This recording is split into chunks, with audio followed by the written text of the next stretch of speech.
Curso de primer grado de Formación Personal. Primera parte. La buena semilla. Curso de dogma. Contenido de las lecciones número 1 a la 22. Lección número 10. El resto fiel y la nueva alianza. Nuestra relación con Dios se hizo plena y perfecta en Jesucristo. Recordando los jalones de la historia de la salvación, diremos que tras el cuarto de ellos, integrado por los profetas y sus mensajes, el pueblo de Israel cae en un periodo que a los ojos del mundo se antoja gris, falto de pujanza y de personajes relevantes, como no sea la brevísima etapa de los macabeos, Judas y sus 4 hermanos, hijos de Matatías, cuyo liderazgo desemboca en la estirpe real y sacerdotal de los asmoneos, cuya cada vez más triste actuación vino a culminar en la usurpación del trono por parte del extranjero idumeo Herodes el Grande, apoyado por la que vino a ser progresivamente opresora dominación romana, la cual tuvo el cuidado de conservar por un tiempo ciertas apariencias de autonomía mal disimulada y de nadie creída. Toda esta decadencia material y política tuvo su origen en la decadencia moral y espiritual, las que fueron duramente reprochadas por los últimos profetas, quienes al mismo tiempo anunciaron toda la desgracia futura de Israel. Así nos lo narra el profeta Miqueas en su capítulo 1, versículos del 2 al 5, donde dice: Escuchad, pueblos todos, atiende tierra y cuanto encierras. Sea testigo Yahvé contra vosotros, el Señor desde su santo templo. Pues he aquí que Yahvé sale de su lugar, baja y huella a las alturas de la tierra. Debajo de él, los montes se derriten y los valles se hinden, como la cera al fuego, como aguas que se precipitan por una pendiente. Todo esto por el delito de Jacob, por los pecados de la casa de Israel. Palabra de Dios. Te alabamos, Señor. En el quinto jalón de la historia de la salvación, contemplamos brillante la fidelidad de Dios a su alianza, pese a las infidelidades que en masa cometió Israel.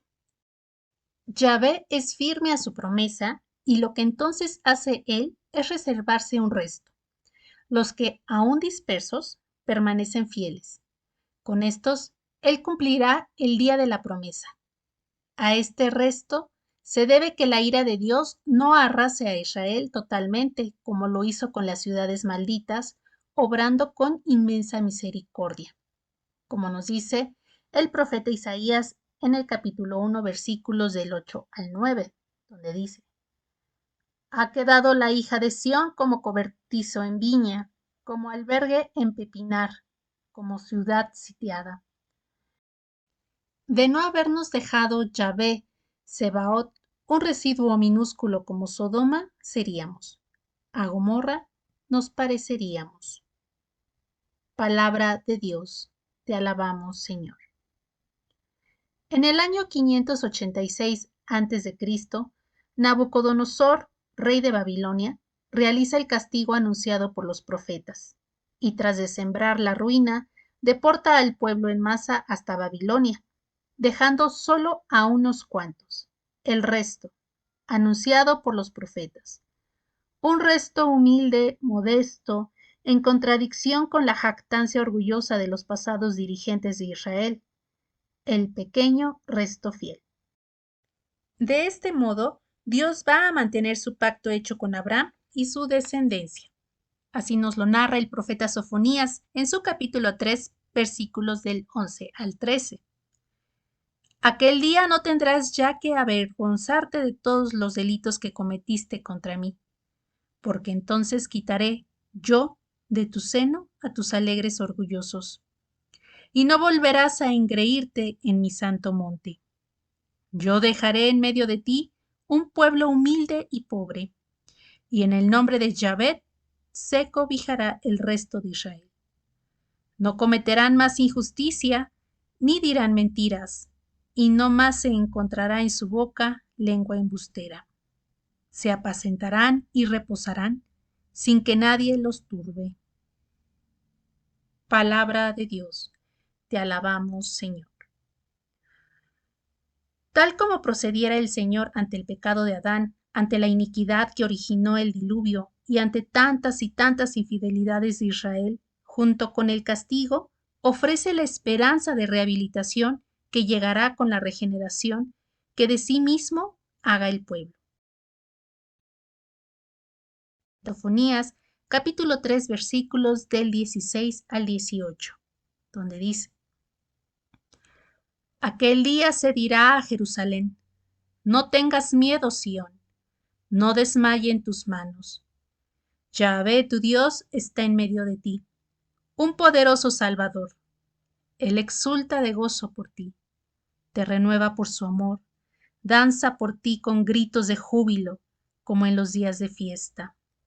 Yo quitaré de tu lado la desgracia, el oprobio que pesa sobre ti. Palabra de Dios. Te alabamos, Señor. Pero este resto, al fin, ya no será vacilante ni se apartará de la alianza y se apoyará en Yahvé con firmeza. Al fin entendieron una verdad tan vieja como el hombre sobre la tierra. Dios ama al hombre y por ese amor Dios ha determinado salvar al hombre, aun a pesar de la incomprensión de éste. Este amor se traduce ahora, al fin, en fe, y de la fe pasa al hombre a la esperanza. En ella se encontrará en adelante el firme cimiento de su fidelidad a Dios y de su confianza en la promesa. Aunque el antiguo esplendor del reino haya desaparecido, Sión mancillado, el templo arrasado, las murallas demolidas, a pesar de todo eso, el resto espera contra toda esperanza, tal como esperó Abraham. Estos esperan auxilio, liberación, redención, y su única esperanza está puesta en el Señor, de quien todo vendrá. Así lo vemos en el Salmo 125, versículos del 1 al 2, donde dice: Los que confían en Yahvé son como el monte Sión, que es inconmovible, estable para siempre. Jerusalén de montes rodeada, así Yahvé rodea a su pueblo desde ahora y por siempre. Palabra de Dios. Te alabamos, Señor. Pero este resto no es tan solo formado por los pocos que escaparon al destierro. También allá, en la remota Babilonia, en la dura cautividad, se forjaron en su fe y en su esperanza otros elementos de este resto, los que al fin consiguieron que por el edicto de Ciro, rey de los medos y los persas, y conquistador de Babilonia, se les permitiera el retorno en el año 538 a.C. Así nos lo narra el Salmo 126, versículos del 1 al 3, donde dice: Cuando Yahvé hizo volver a los cautivos de Sión, como soñando nos quedamos. Entonces se llenó de risa nuestra boca y nuestros labios de gritos de alegría. Entonces se decía entre las naciones: grandes cosas ha hecho Yahvé con estos. Sí, grandes cosas hizo con nosotros Yahvé. El gozo nos colmaba. Palabra de Dios. Te alabamos, Señor. El primer efecto de esta conversión es la desaparición general de la tendencia a la idolatría.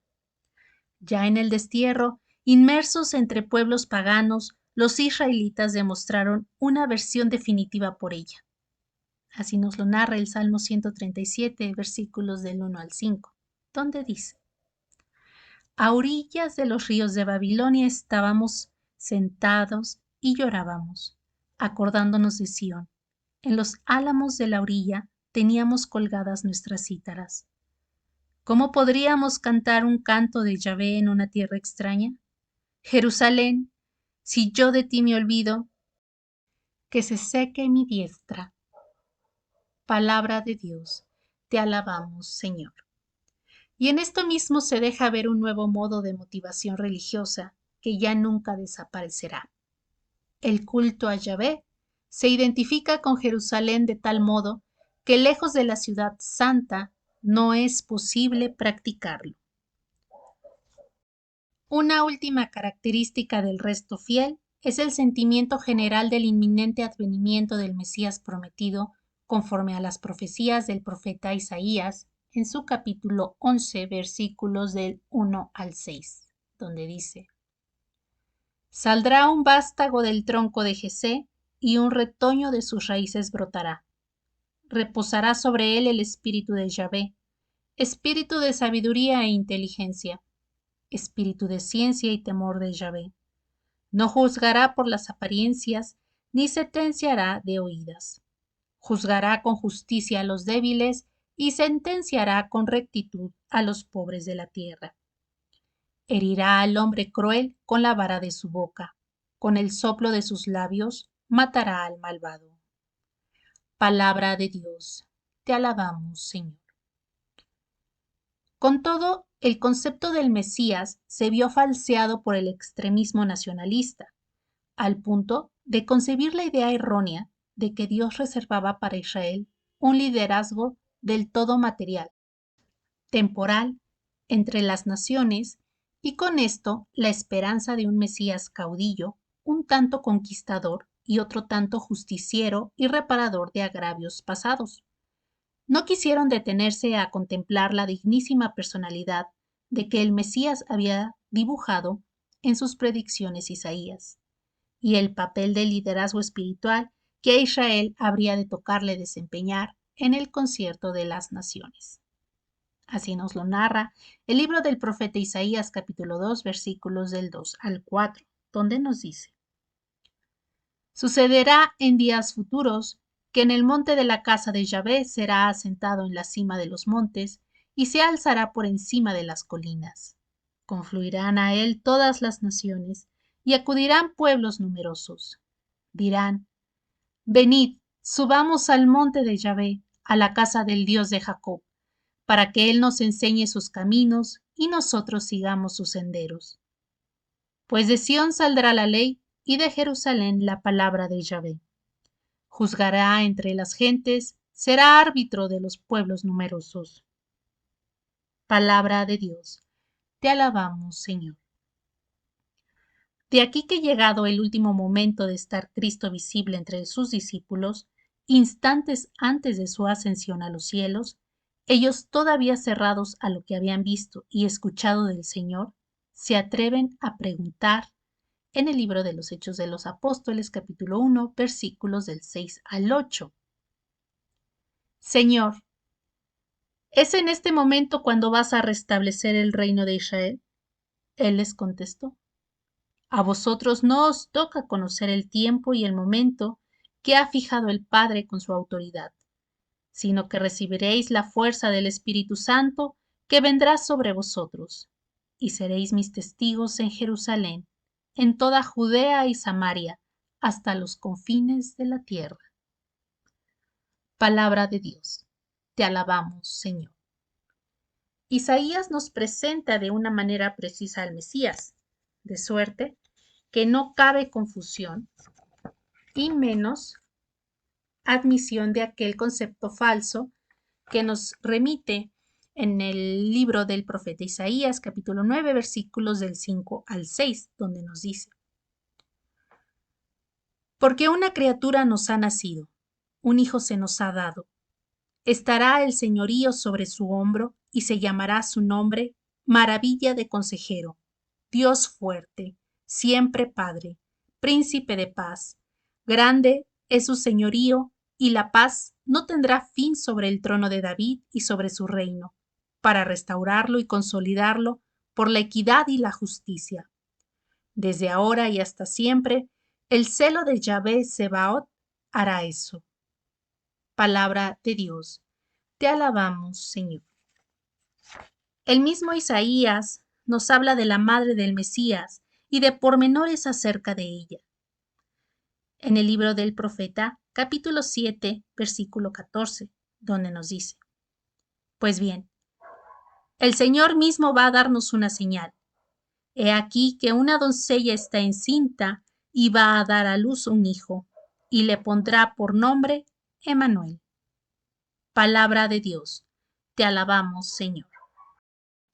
Y el profeta Miqueas, en el capítulo 5, versículos del 1 al 3, añade a esto el lugar del nacimiento del Mesías, diciendo: Mas tú, Belén de Efratá, aunque eres la menor de entre las familias de Judá, de ti me ha de salir aquel que ha de dominar en Israel, y cuyos orígenes son de antigüedad desde los días de antaño.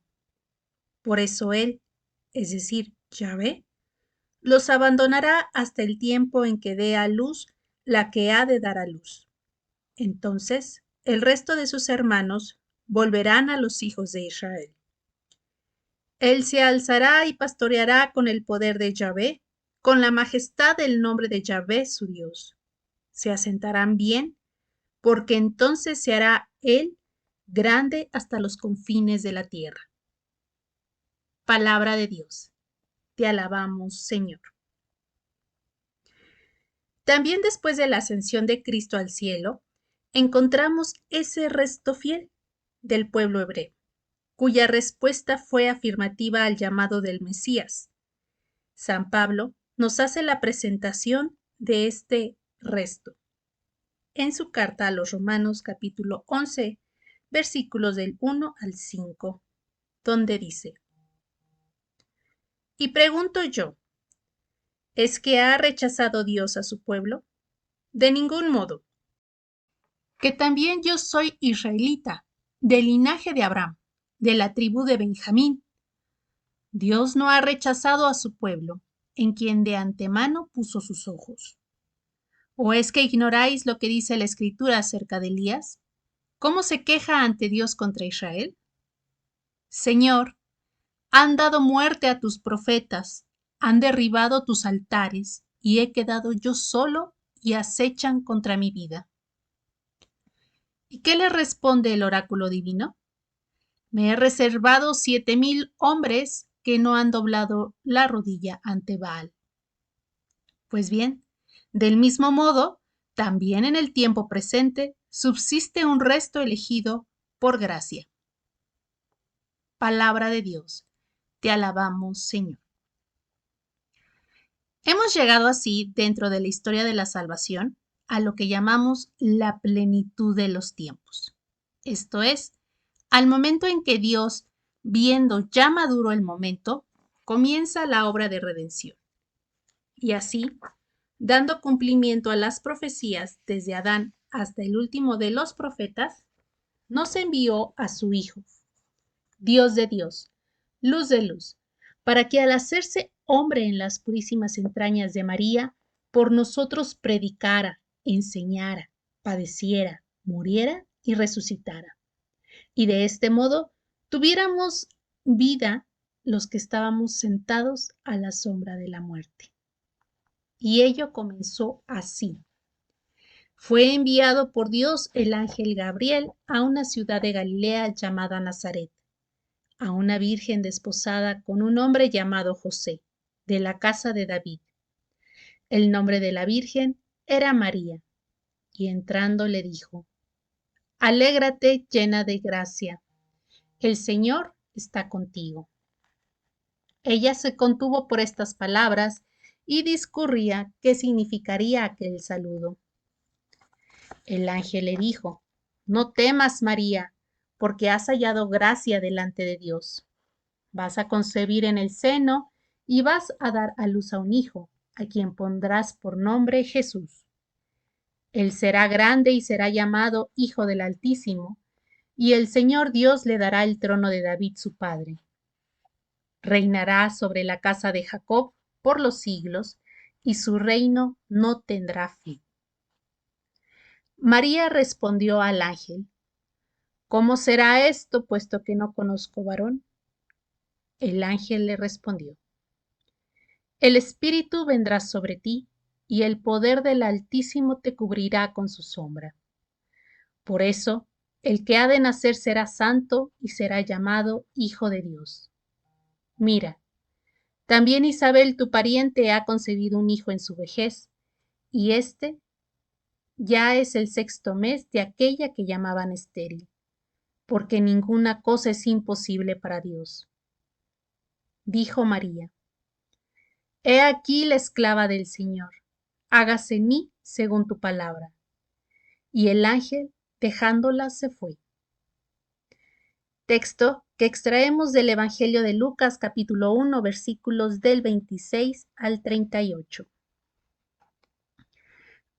Palabra de Dios, te alabamos, Señor. Así como aquel resto fiel se había como encerrado en aquella esperanza de un Salvador, sin una idea precisa acerca de él y del tipo de salvación, del mismo modo, esa común espera y estado de ánimo había creado un ambiente muy particular. Es un momento providencial en que habría de tener realización lo predicho por la boca del profeta Ezequiel, en el capítulo 34, versículos del 11 y 12, donde nos narra: Porque así dice el Señor Yahvé, aquí estoy yo. Yo mismo cuidaré de mi rebaño y velaré por él, como un pastor vela por su rebaño cuando se encuentra en medio de sus ovejas dispersas. Así velaré yo por mis ovejas. Las recobraré de todos los lugares donde se habían dispersado en día de nubes y brumas. Palabra de Dios. Te alabamos, Señor. Es la función con que Jesús da comienzo a su actividad mesiánica. Así nos lo narra el Evangelio de Mateo, capítulo 9, versículos 35 y 36, donde nos dice: Jesús recorría todas las ciudades y aldeas, enseñando en sus sinagogas, proclamando la buena nueva del reino y sanando toda enfermedad y toda dolencia. Y al ver a la muchedumbre sintió compasión de ella, porque estaban vejados y abatidos como ovejas que no tienen pastor. Palabra de Dios. Te alabamos, Señor. Pero no solamente hemos de considerar entre el resto fiel a los israelitas. También muchos gentiles de buena voluntad vivían también la búsqueda de Dios por otros caminos. A ellos se refirió Cristo cuando dijo en el Evangelio de Juan, capítulo 10, versículo 16: También tengo otras ovejas que no son de este redil. También a esas las tengo que conducir y escucharán mi voz. Y habrá un solo rebaño, un solo pastor. Palabra de Dios. Te alabamos, Señor. El mismo San Juan nos narra más adelante cuando Caifás, el sumo sacerdote, emite su determinación de condenar a Jesús a ser muerto. Expresó el pontífice la convicción de que la misión de Cristo iba más allá de Israel. Así nos lo narra San Juan en el capítulo 11, versículos 51-52. Esto no lo dijo por su propia cuenta, sino, como era sumo sacerdote aquel año, profetizó que Jesús iba a morir por la nación, y no solo por la nación, sino también para reunir en uno a los hijos de Dios que estaban dispersos. Palabra de Dios. Te alabamos, Señor. El nacimiento de Jesucristo marca entonces el momento en que Dios abre las puertas de la salvación a todos los hombres. Así, se cumple la promesa hecha a Abraham, donde nos dice: en tu descendencia serán benditas todas las naciones de la tierra. Hoy, como entonces, hay baales de materialismo, de técnica, de goces, de riqueza y de egoísmo. Y también hoy hay un resto fiel que lucha por mantenerse fiel a Cristo, en espera de su segunda venida, la definitiva, cuando congregue de los 4 puntos cardinales a los hombres de buena voluntad. Entonces se realizarán las palabras que nos narra San Juan en el capítulo 17, versículo 24, donde dice: Padre, los que tú me has dado, quiero que donde yo esté, estén también conmigo, para que contemplen mi gloria, la que me has dado, porque me has amado antes de la creación del mundo. Palabra de Dios, te alabamos, Señor. Esa será la última y definitiva congregación de los que el pecado había dispersado desde la Torre de Babel. Esa será la definitiva reunión del resto fiel. Resumiendo, la decadencia moral y espiritual de Israel causaron su ruina total. En medio del desastre total y tras la deportación a Babilonia de casi todo el pueblo de Israel, Dios se reserva un resto fiel. Las acciones de los hombres en la historia humana son utilizadas por Dios para realizar la historia de la salvación. Ejemplo de ella es la deportación de Israel a Babilonia, efectuada por Nabucodonosor. Para nuestro estímulo, con el castigo de Dios combina la esperanza. El resto fiel fue preservado por Dios, movido por amor, hasta la plenitud de los tiempos, en que ese resto se encontró con el Salvador. La deportación a Babilonia extirpó la idolatría para siempre de Israel, pues en general nunca más cayeron en ella. El ambiente general desde entonces fue de expectación, pues todos consideraban inminente la llegada del Mesías prometido. Desgraciadamente se quiso ver en el Mesías a un Salvador material, con cualidades de conquistador, político y vengador. La verdadera imagen del Mesías sería la de un hombre de gran prudencia, fuerte en Dios, amoroso, pacífico, sereno e incorruptible. El resto fiel fue con el tiempo la incipiente Iglesia de Jesucristo y su figura más relevante fue la Santísima Virgen María. El resto fiel se extendió a todas las naciones y a los gentiles llegaron a formar parte de él hasta nuestros días.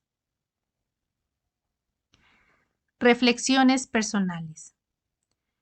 ¿Adivino en el ambiente actual una decadencia como la de entonces?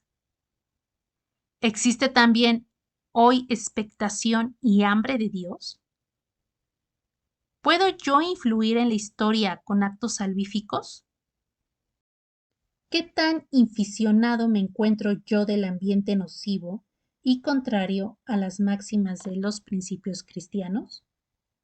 ¿Sé mirar en María Santísima mi modelo del resto fiel? Resolución. Señor, quiero ser miembro constante de ese resto fiel que también hoy vive en espera de su Señor. Dame gracia abundante para permanecer unido a ti hasta que vengas. Hasta aquí nuestra lección número 10, el resto fiel. Veamos ahora un poco de vocabulario. Los jalones de la historia de la salvación son etapas determinantes que marcan la historia del pueblo de Israel y tenemos en el Antiguo Testamento 5 jalones, que son la época de la creación y la caída del pecado original, la época de los patriarcas con Abraham, Isaac, Jacob, la época del Éxodo con Moisés y la ley del Sinaí, la monarquía que abarca la etapa de los reyes y los profetas y la quinta que abarca del destierro a Babilonia y la restauración del pueblo de Israel. Y por último, donde ya se hace el parteaguas, es la llegada del Mesías, de Jesús. Rey Nabucodonosor. Es considerado el rey más grande del imperio babilónico, descendiente de la dinastía caldea de Babilonia. Reinó del año 604 al 562 a.C. Es mayor conocido por su conquista de Judá y de Jerusalén hacia el año 586 a.C. También es conocido como gran constructor pues construyó los jardines colgantes de Babilonia. Su reinado dura 43 años y muere de muerte natural en el año 562 a.C.